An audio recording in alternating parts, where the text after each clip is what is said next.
Hello my bees, and yes, you read that right. Today I will be painting with oils, without solvents and without brushes. Now, why would anybody do this to themselves? Well, for a long time now, I have wanted to try oil paints, but when push came to shove, I really didn't want to use solvents, you guys. Solvents are such a headache because the moment you start using solvents, you have to actually change your entire setup. So with oil paints, you have two choices of solvents. You can either use turpentine or an oil such as linseed oil. The problem with both of these is that they are highly flammable. They both pose a risk of spontaneous combustion, so they need extra care to prevent a fire. Plus, you need good ventilation to prevent yourself from inhaling the fumes. So the moment you use a solvent with these paints, that's when you need to start thinking about safe storage and safe disposal of the solvent and anything that's soaked in the solvent as well. Well, I don't know about you, but all this sounds like a headache to me. So I'm determined to try these today without any solvents.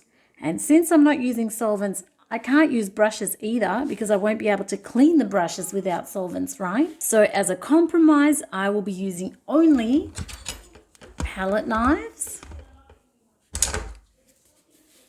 and these silicone shaped paint shapers. I'll show you the packet. I bought this years ago now. I'm sure the price would have changed by now. It just says paint and sculpt shapers. I don't know how we're going to go with these because I know that with oil painting, you really need to apply your paint as thinly as possible for as long as possible.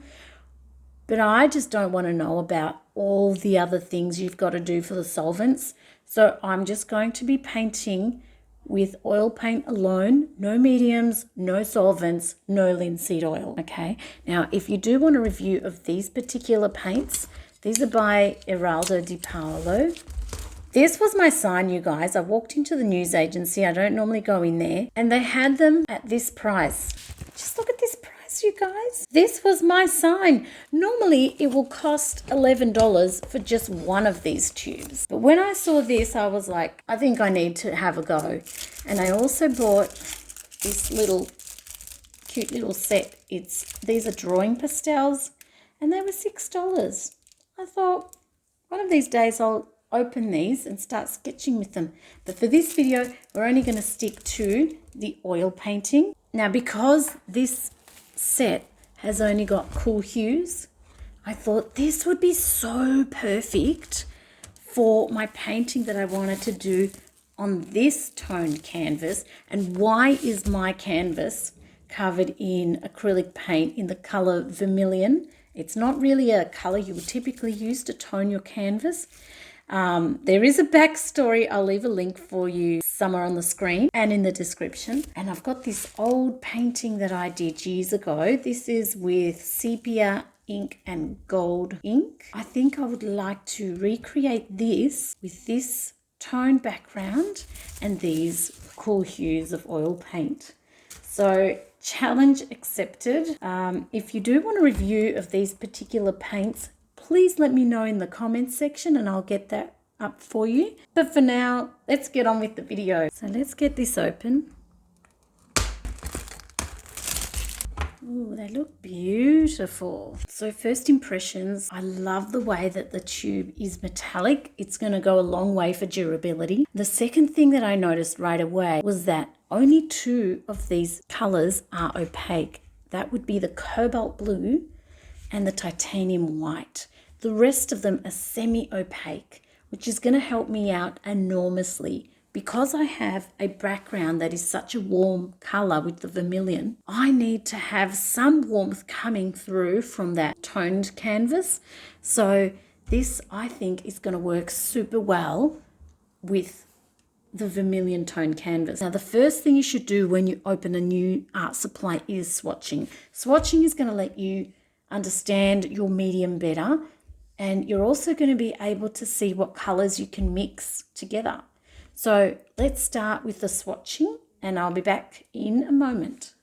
Don't forget, with swatching, try to get a feel for what's the darkest color you can mix versus what's the lightest color that you can mix. And this will help you later on when you're in the middle of your painting. You've already understood how to get your darkest darks. I don't have any black here, so I'm going to have to really try and figure out what is the best way to get the darkest value from this set of paints. Now, interestingly, I went onto the Riot Art and Craft website. They're the ones who normally sell products by this manufacturer, Eraldo di Paolo, and the recommended retail price for this set is $60 Australian. So, and they also make a warm hues. This set was the cool hues. So I think that for $11, 6 tubes of paint, I scored myself a bargain. So let's start swatching.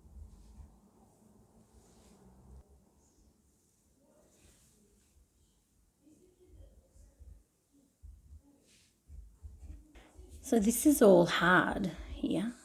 It must have had some kind of air coming in, and it's all hard and nothing's coming off on my fingers. So it's obviously dried. So I've had to pick out all these little paint seals, if you like, with my palette knife. Kind of like this. So this is phthalo blue. Let me just dispense a little bit. It's so dark, you guys. Look at that.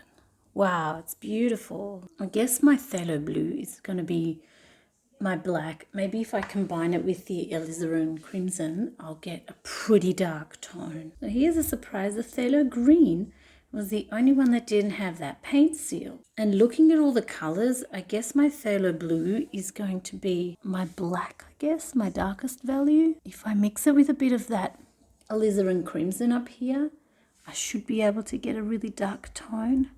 And then again, the phthalo green is pretty dark too. Here are all the colors. We've got titanium white, cadmium yellow pale hue, alizarin crimson, cobalt blue, phthalo blue, and phthalo green. And you can already see the linseed oil in some of them. So let's start swatching. I just want to see what different colors I can get, but I'm going to start with the darkest color that I can get. So let me just get some of that phthalo blue and phthalo green together. I mean, look how dark that is. Look how dark this is, guys.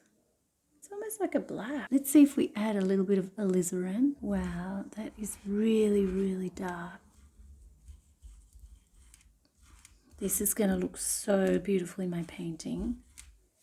Wow.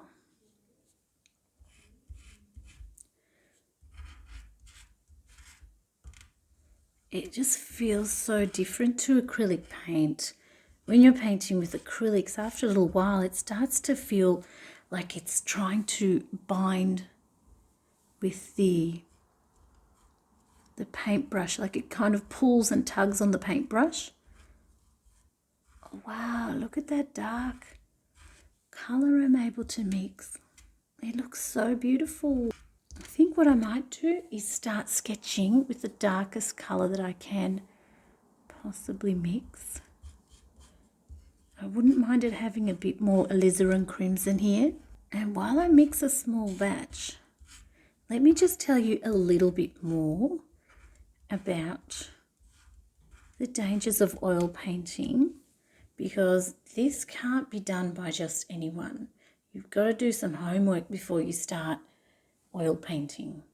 So according to one website that I was reading up about, it's montmart.com website. Montmart is an Australian brand and they produce painting supplies, art supplies. And it says there, once you're done with your painting and it's time to clean, use a palette knife to scrape off any remaining paint from the palette. And here's the important part. If the paint has been mixed with solvents, wipe it onto a paper towel and store it in your sealed metal oil disposal container until you can get to a waste facility. If it's just oil paint, spread it onto newspaper and leave it to dry before throwing it away. So these are the kinds of things that you've really got to be mindful of if you want to take up oil painting, okay?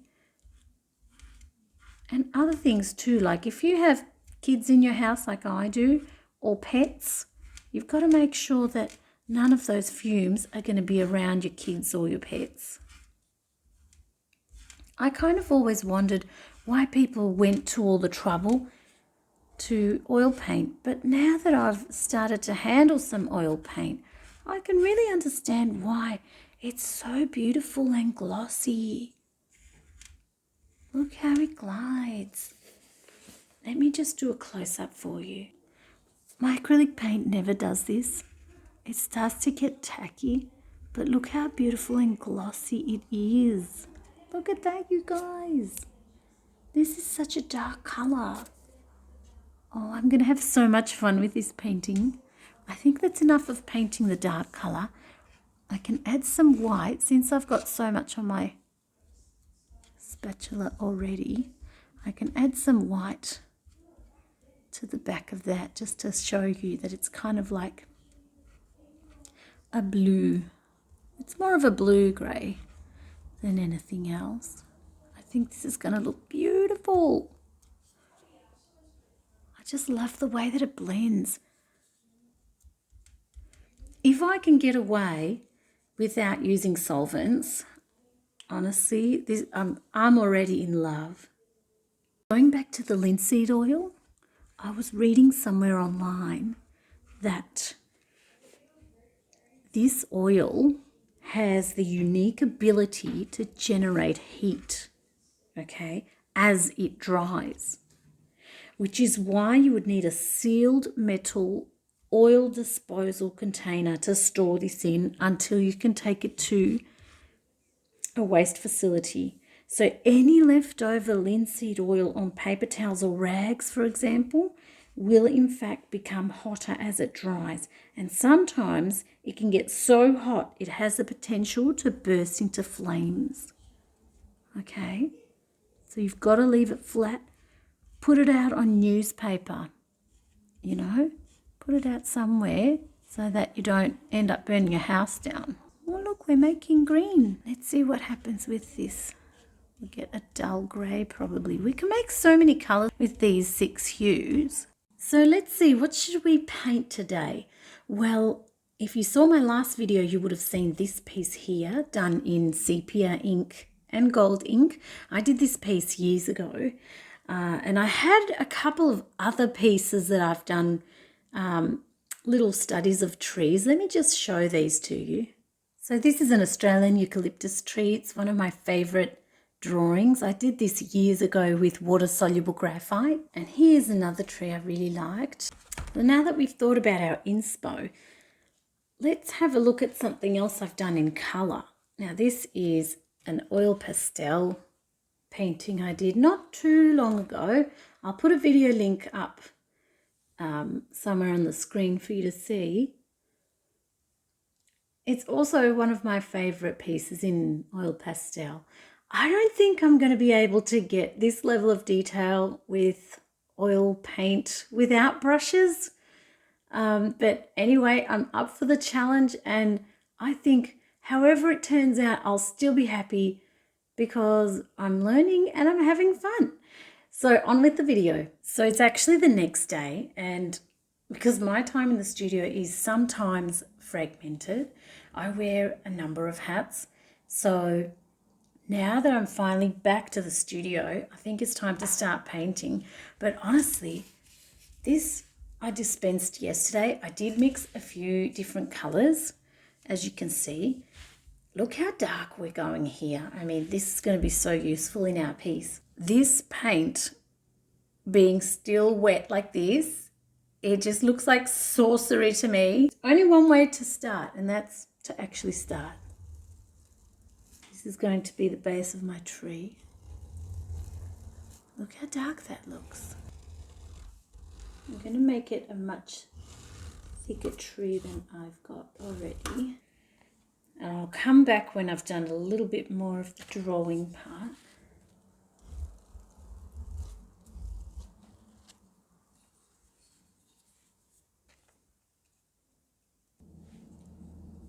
And look what you can do with these little paint shapers. Let me just show you. You can literally move the paint around any which way that you like. So let's say we want to make a branch go up here. I mean, it feels really awkward, not gonna lie. I really should just have brushes, but I don't want to go through all of that cleaning parts. I mean, you can really push that paint around just so far. Look how far you can push the paint. And then if you want to smooth it out, all you have to do really is just use your palette knife, see? And I will admit, it does feel pretty awkward not to use paintbrushes, but it also feels strangely satisfying as well.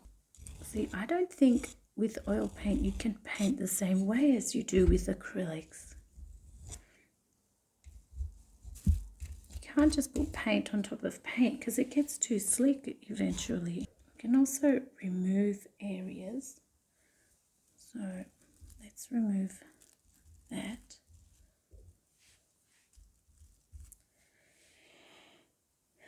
And we will probably make another couple of trees somehow like this, and they can join up with that. And then we can make this tree in the foreground have its own shape like this. And then we can make another tree. Then we can make another tree go out this way.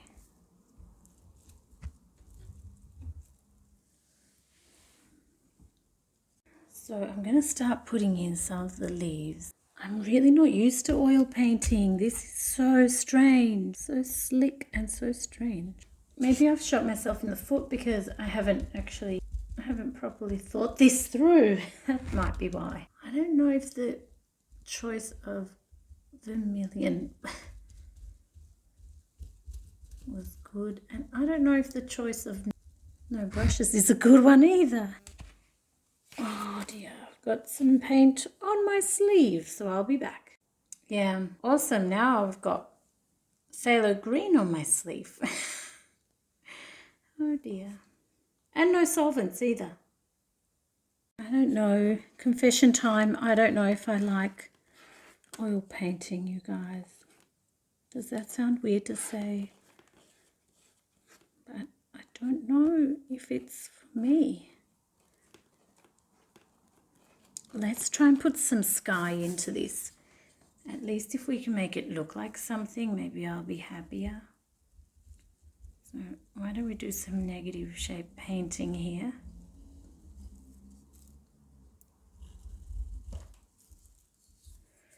And get some better definition of our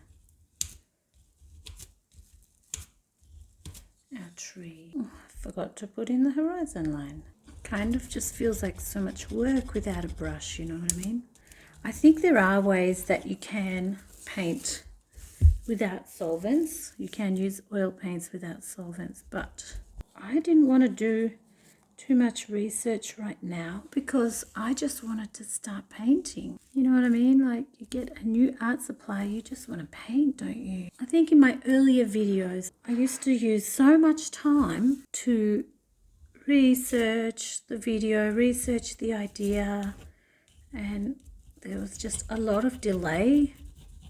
And I'm just trying to now not worry as much about having everything perfect. I just want to put some content out now, you know, and I think even if it's not as perfect as I might have liked, I think it's still worth doing because I'm going to learn so much from that experience and hopefully teach you guys as well. And I think we all come out winners if we do it this way. Whereas if I overthink things like I have done in the past, I end up producing fewer videos, and that's not how I want things to go.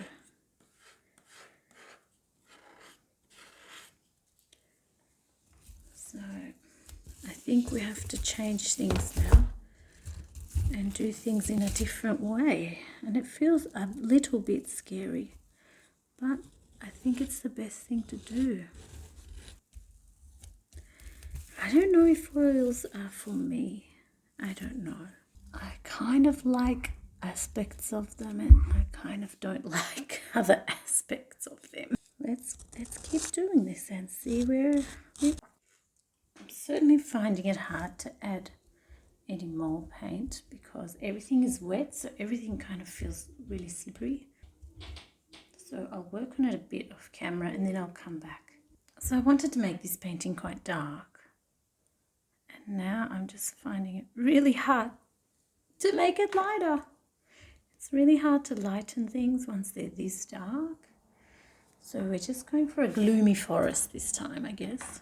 I really love the way that everything kind of melts together. Then it kind of also makes it hard to add once you get to a certain point.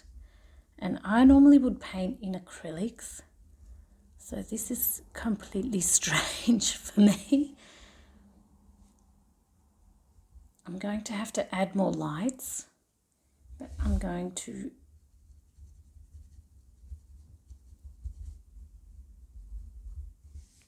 have to put thicker paint, so it's probably going to take a very, very long time to dry, but I mean, that's okay. It's all part of learning. If you're not experimenting and you're not trying new things, you're going to get bored sooner or later. So you might as well try something new. Okay, I think it's nearly done, but I just want to subtract some oil paint here. I love the way you can take it off so easily. Because honestly, with acrylics, you can't do that. I'm not happy with how this looks. In the original photograph, it was more like this. And I don't know where I've put that photograph. So I'm just going to shape the paint a little bit. Like that. It's definitely a different kind of tree. Definitely not one that I'm used to. I think I would have to learn a lot more techniques with oil paint before I could be comfortable with it. This is really different to my usual work, but I thought I could step out of my comfort zone again and try something new. See, I don't know if oil painting is for me. I think if you don't have the full setup, you're going to struggle a little bit, like I did today. That's okay. It's okay to struggle when we want to challenge ourselves. But we also have to be comfortable with what we're doing.